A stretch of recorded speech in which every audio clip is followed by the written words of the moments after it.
Bon, c'est vrai que première étape, il n'y a pas beaucoup de mélange, même jusqu'à maintenant, qui n'ont pas en fait habitué de mélanger, mais au moins que quand on a fait ça, déjà, quand je commence à travailler en fait avec les jeunes, les associations du quartier, dans ce côté-là, il y a moins de violence.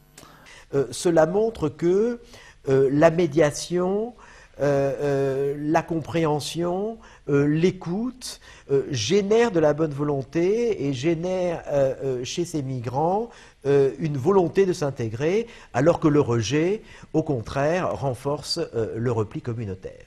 Ces migrants s'intègrent très bien sur le plan économique, peu sur le plan social, en tous les cas la première génération.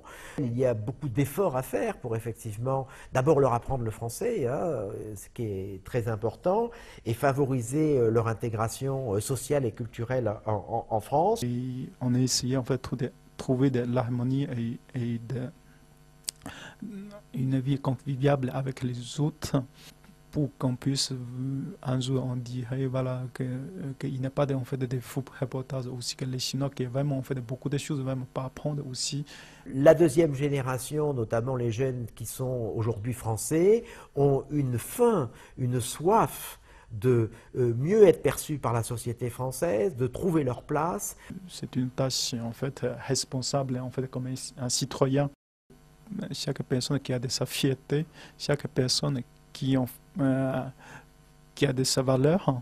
Et évidemment, en fait, je n'ai pas encore trouvé en fait ma véritable valeur, mais je simplement fais des choses comme aujourd'hui on est fait, on essaie de bien mieux faire.